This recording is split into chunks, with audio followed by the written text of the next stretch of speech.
சக்தி. என் அன்பு தங்கமே, உன்னவரிடமிருந்து உனக்கு அழைப்பு வர போகிறது.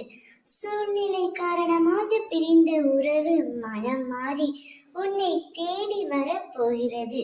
நீ அனுதினமும் என்னிடம் வேண்டிக் கொள்வது என்னவரை இப்பொழுது பிரிந்து மிகவும் கஷ்டப்பட்டு கொண்டே இருக்கின்றேன்.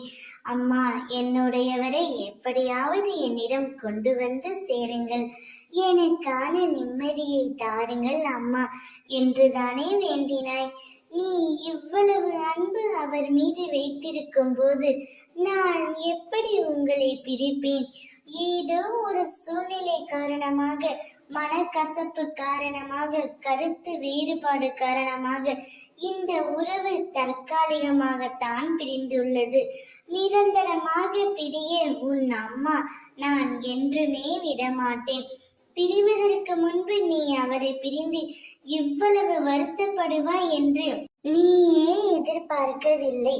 ஆனால் பிரிந்ததற்கு பிறகு ஒருவருக்கு ஒருவர் எவ்வளவு அன்பு வைத்திருக்கிறீர்கள் என்பது தெள்ள தெளிவாக புரிகின்றது தங்கமே.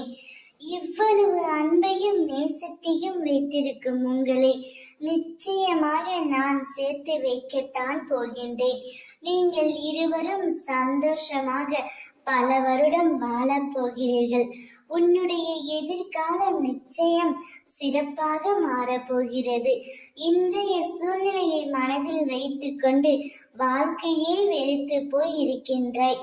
இந்த நிலைமை கூடிய விரைவில் மாறவிருக்கின்றது. அனைவரும் முன்னிலையிலும் நீங்கள் இருவரும் சீரும் சிறப்புமாய் சிறப்பான வாழ்க்கையை வாழப் போகிறீர்கள். இது இந்த அம்மாவின் சத்திய வாக்கு.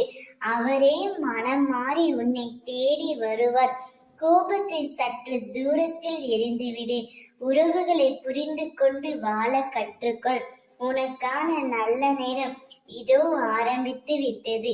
இனி நீ வெற்றி பாதையில் பயணிக்க போகின்றாய். உன்னுடைய கஷ்ட காலத்தில் எப்படி துணை இருந்தோனோ அதே போல வெற்றிக்கான காலங்களிலும் அம்மா நான் உனக்கு துணையாக இருப்பேன். எதை பற்றியும் கவலைப்படாதே, மகிழ்ச்சியாக இரு. ஓம் சக்தி.